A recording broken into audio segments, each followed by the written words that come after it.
Magandang araw po sa inyo mga kabansa. Kayo po ay nasa Iparas kay Paras. At ito ang inyong lingkod, Ado Paglinawan. Bumati na tayo, Secretary. Magandang hapon, Paring Ado.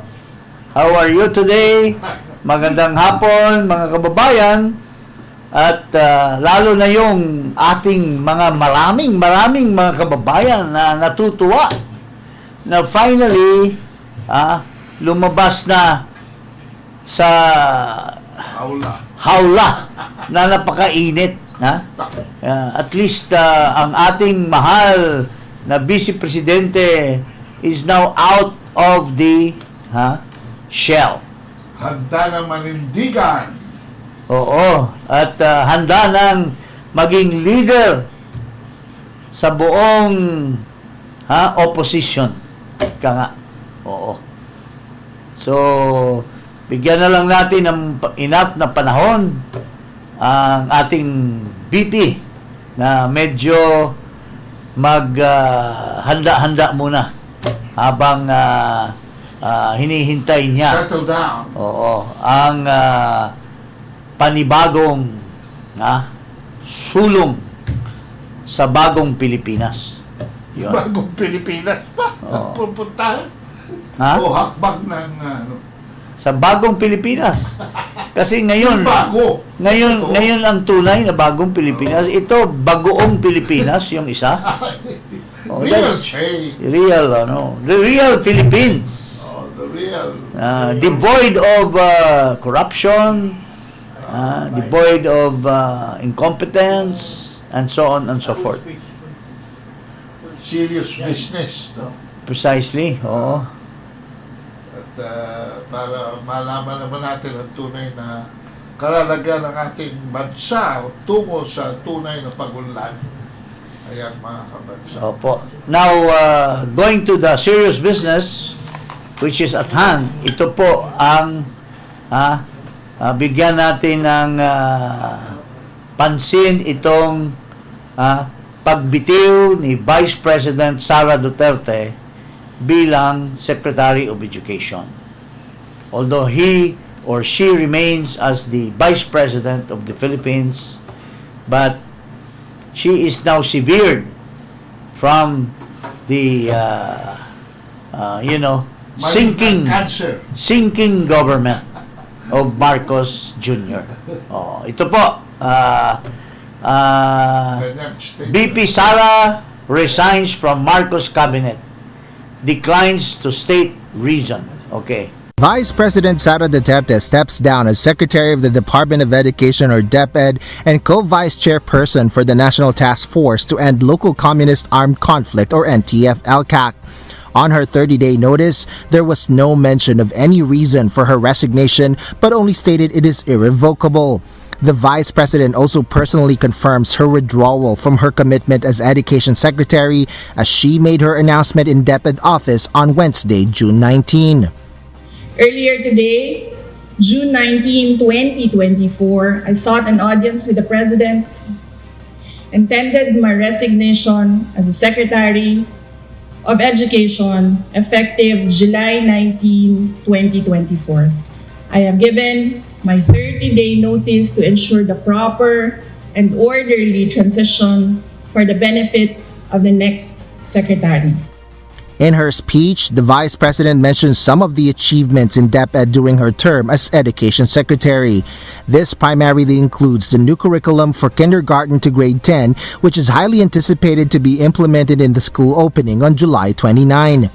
VP Duterte, however, stated no apparent reason for her resignation. Mga kababayan, ang aking pagbibitiw ay hindi lula ng kahinaan, kundi dala ng tunay na malasakit para sa ating mga guro at kabataang Pilipino.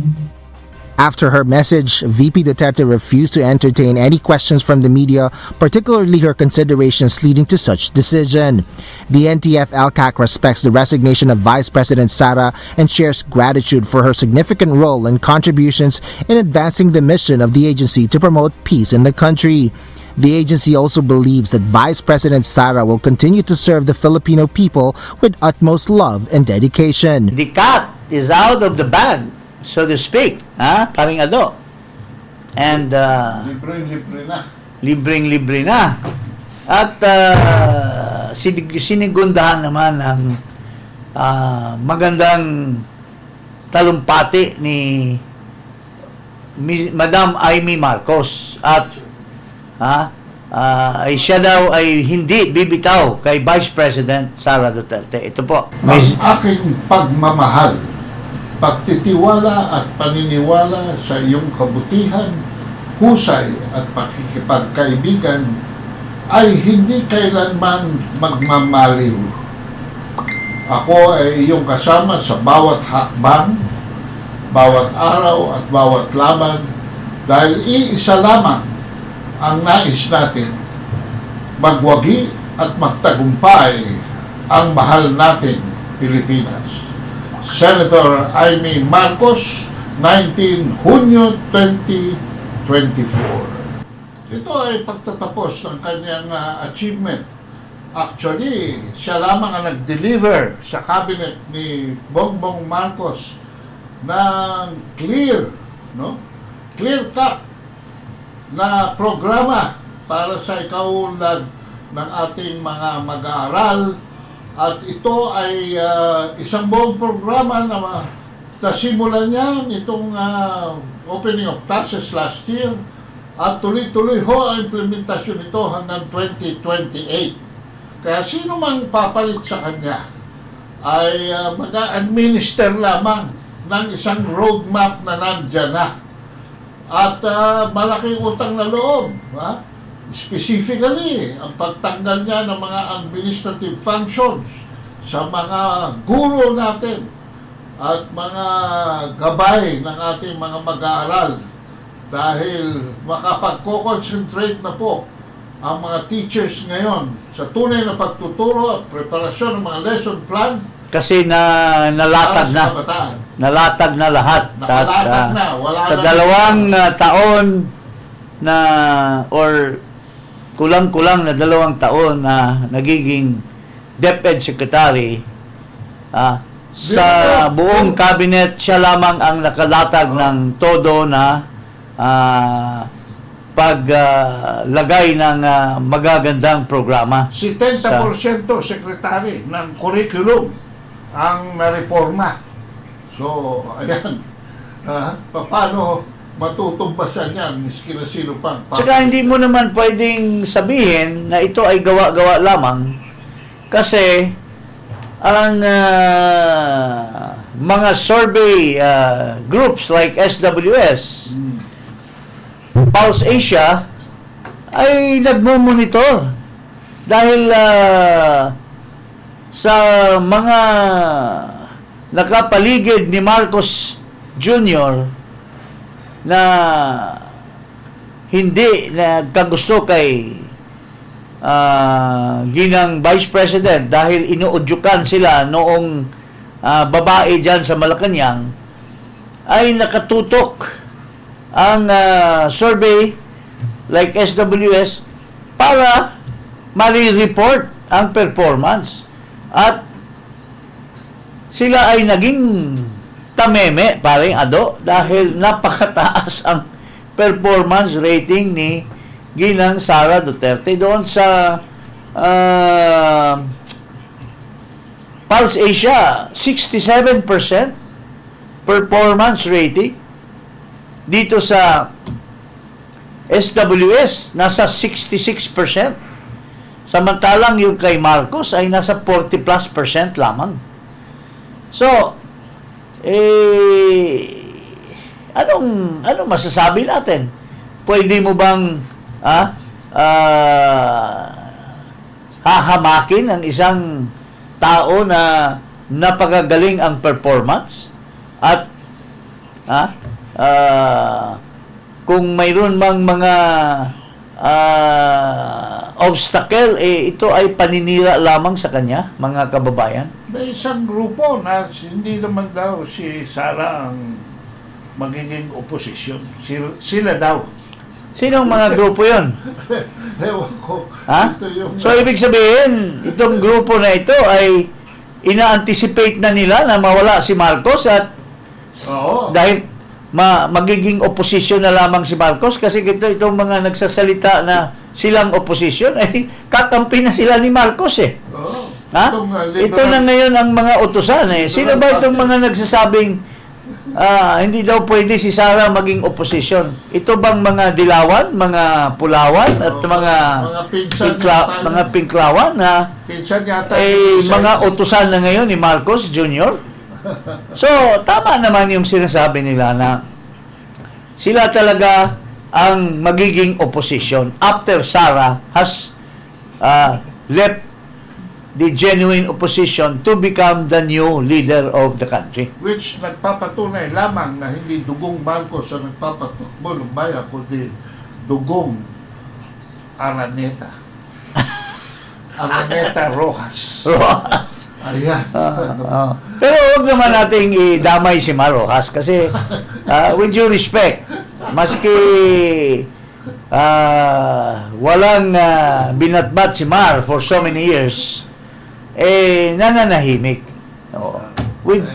So, bigyan na lang natin ng magandang pagtingin. Ha? Kasi mukhang hindi yata sumasama si Mar Rojas. Ang balita ko, inooperan, pero sinasabi ni Mar Rojas, ay ako, tunay na Araneta ako. Hindi, sabi ni Mar Rojas, ako tunay na Araneta, hindi ako magpapamantsa. Hindi daw siya magpapamantsa. Ha?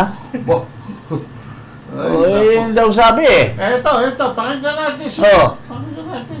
Ito. Ano sinasabi ng mga... Ito, pakinggan natin itong mga latak na lang. Mariing tinutulan ng Liberal Party o LP ang naging pahayag ni dating presidential spokesperson Harry Roque na si Vice President Sara Duterte na ang bagong leader ng oposisyon matapos itong magbitiw sa gabinete ni Pangulong Ferdinand Marcos Jr. Sa isang pahayag, sinabi ni LP spokesperson at dating Senador Leila de Lima na may mga panuntunan ang pagiging isang oposisyon. Ani ni de Lima, isa na rito ang pagkakaroon ng pundasyon ng accountability, transparency at pagmamalasakit sa mamamayan. Kapakanan din anya ng taong bayan ang inuuna ng oposisyon. Sinabi pa ng tagapagsalita ng Partido Liberal na ang pagkalas ni VP Sara sa administrasyon ay pag-amin lamang umano na palabas lamang ang unity sa unit team noong 2022 elections. The biggest the biggest joke or should we say the biggest joker of all time. Akala ko kadugo eh. Hindi pala kadugo ito. The biggest joke yung sinasabi or ang nagsabi is the biggest joker. Can you imagine? Mag-aagaw na sila daw ang opposition. Paano kayo naging opposition? Katulong at mga chimoy na kayo ni Marcos ngayon eh. Ha?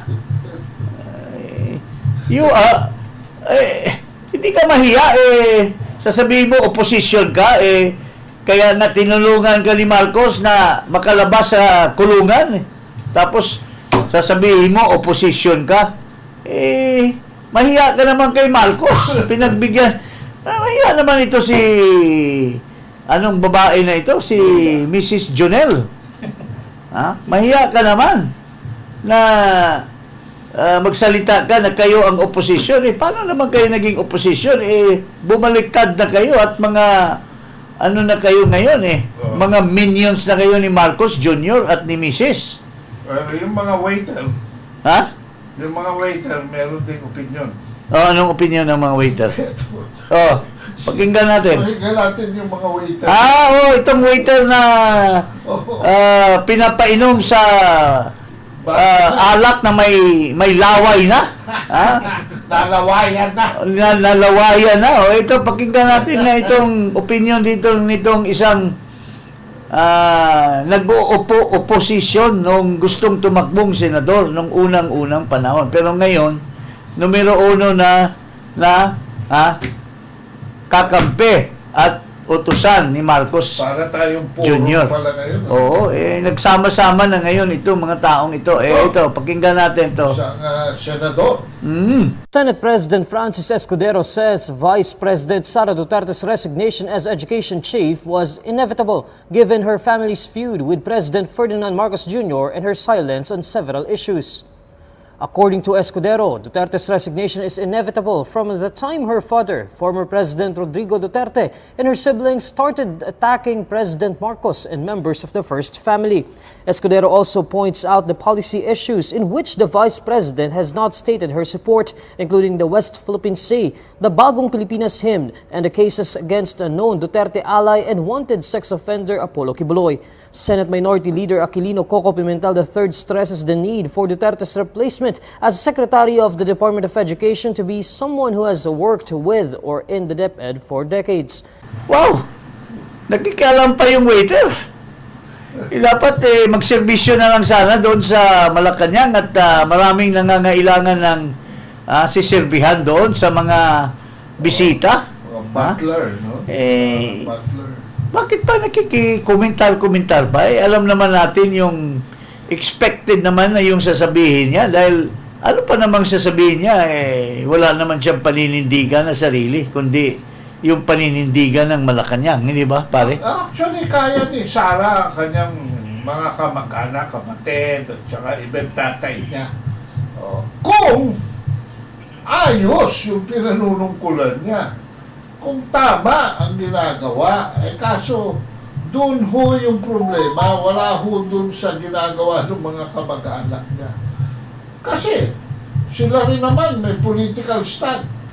So kung gusto ni Baste, for instance, ni Polo at saka ni Digong magsalita, they can speak.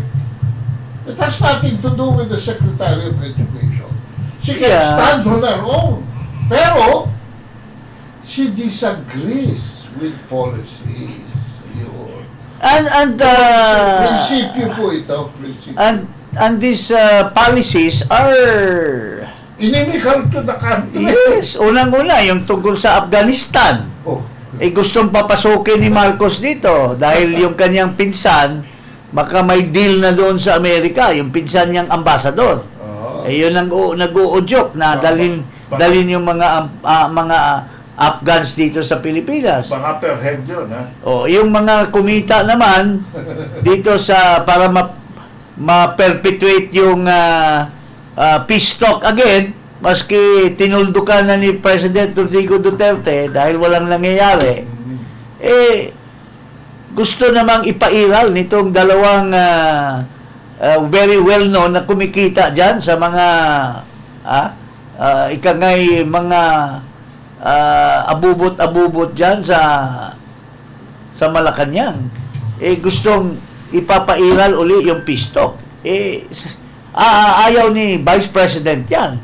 Yan lang ay tama dahil tapos na ang boxing dyan Di ba, paring Ado? May balik loob na yan Wala na yan Alam na ng taong bayan na walang ibang hinihinikayat yan, kundi gustong makipag-equal footing sa gobyerno.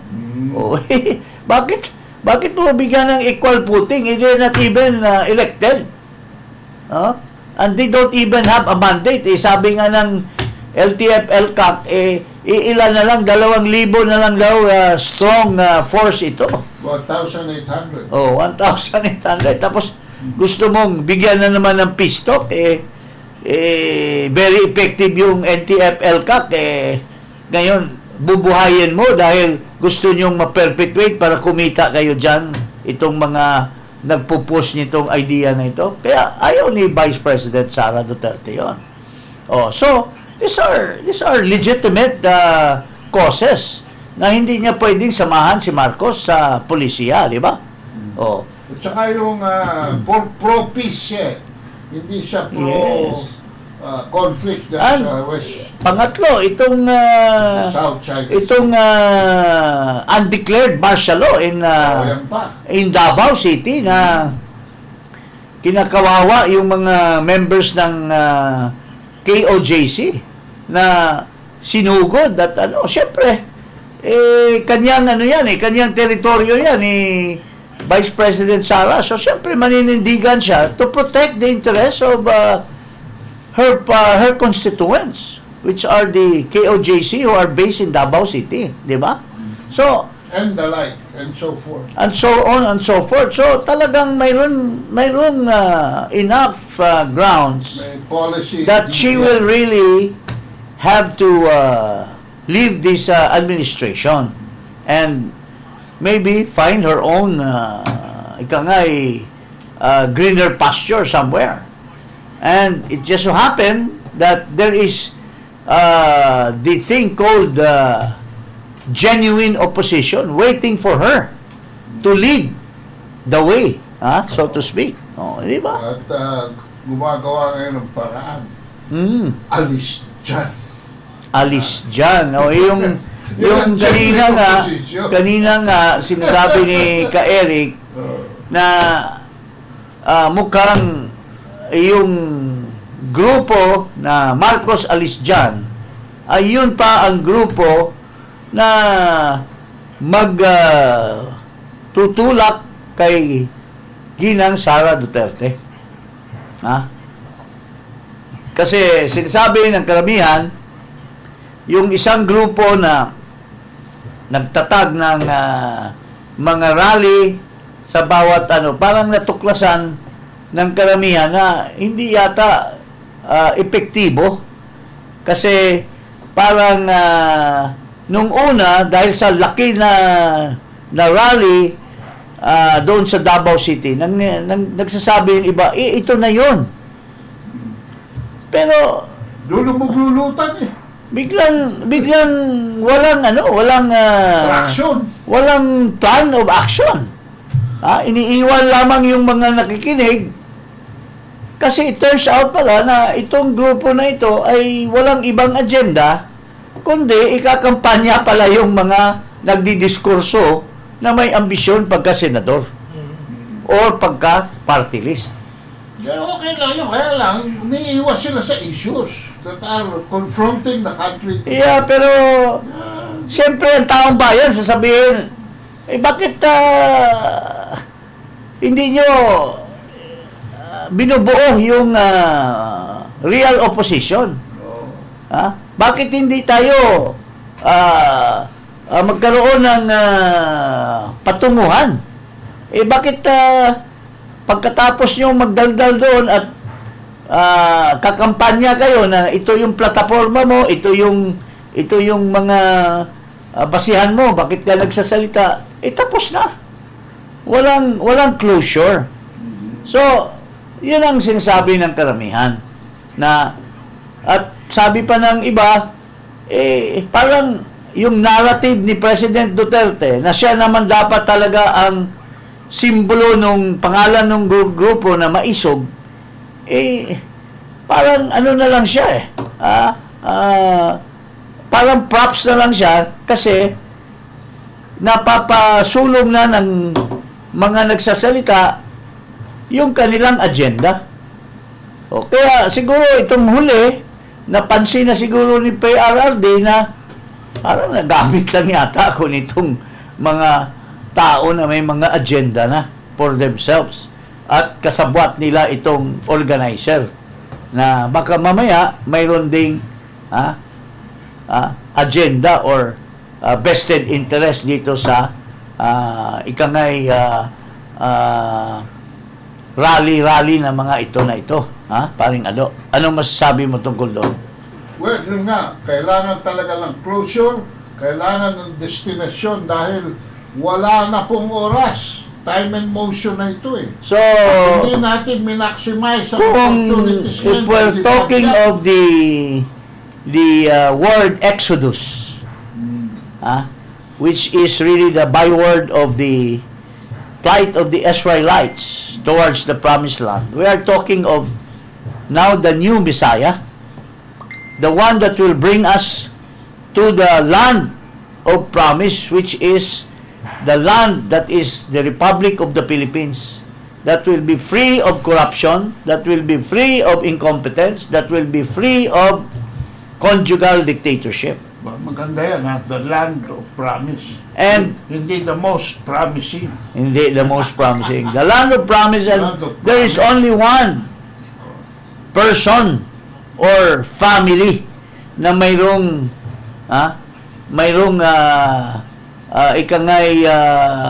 kakayahan na dalhin ang taong bayan dahil At consistency at integridad. so with the Vice President now Pagmamahal sa bayan. na nagmamahal sa bayan, kasi magmula pa nung survey pa lang bago mag-eleksyon, siya lang namumuno, siya lang nangunguna. And that kind of trust and confidence by the people, kaya nga nakakuha siya ng 32 million, has not waned. Hindi nawawala. Lalo na magkasama na siya ng tatay niya na hindi man sumama sa kanila noong unity ticket. Duterte has his own group of people. Secretary, yung 32 million na yan, ha? Walang smartmatic dyan. Wala. Kasi tunay yan. Wala, Tunay yan. So, ngayon, with this new development and with PRRD in tandem with BP Sara and in tandem with Baste, it will be a very formidable force. Pero may And they can come up with a new, real, genuine opposition na ang magpapatakbo niyan ay ang mga taong bayan, hindi yung mga politiko, mga kababayan.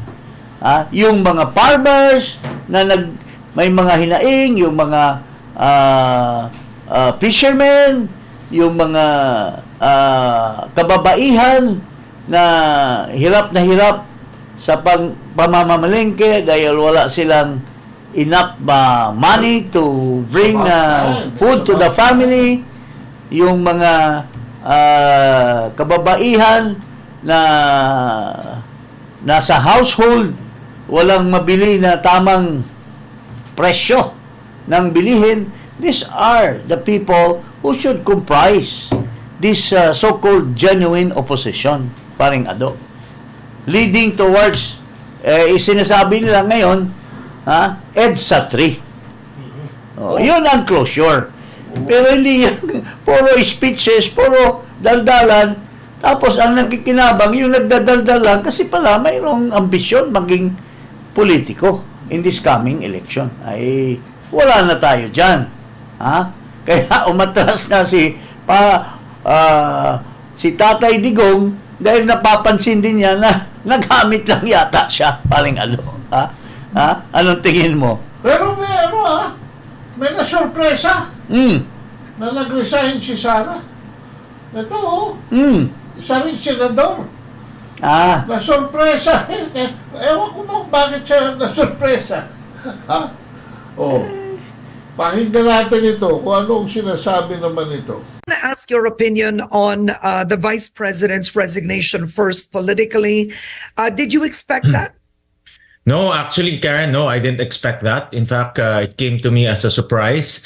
I work with the Department of Education on a regular basis because of my position as chairman of the Basic Education Committee in the Senate and also co-chairperson of the Education Commission. So we coordinate with them, we collaborate with them very closely, and I didn't sense any trouble among the DepEd bureaucracy. And in fact, we have collaborated on many things that will reform the education sector.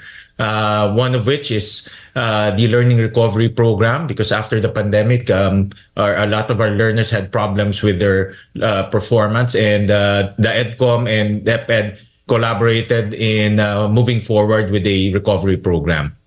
Okay. At one point in time, I know that you had wanted to run for vice president under Sara Duterte. Before she decided to run for vice president, this was an option many, many years ago.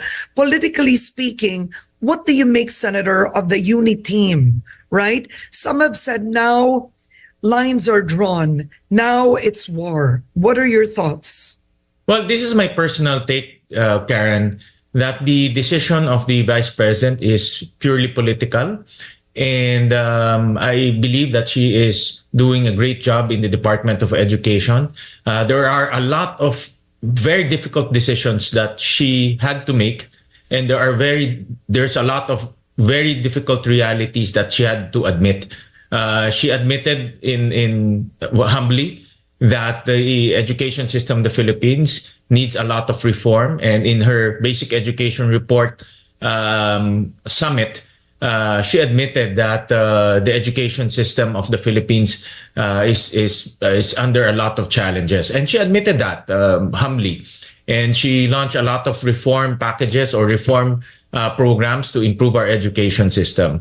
But having said that, the UNI team has not met ever since after the elections. The UNI team is composed of different individuals coming from different parties, hence the UNI team. But after the elections, we haven't really met formally to discuss how to move forward with this UNI team. With due respect to Gatchalian, he meant well for at saka alam niya yung mga ginagawa ng ating Vice Presidente bilang DepEd Secretary.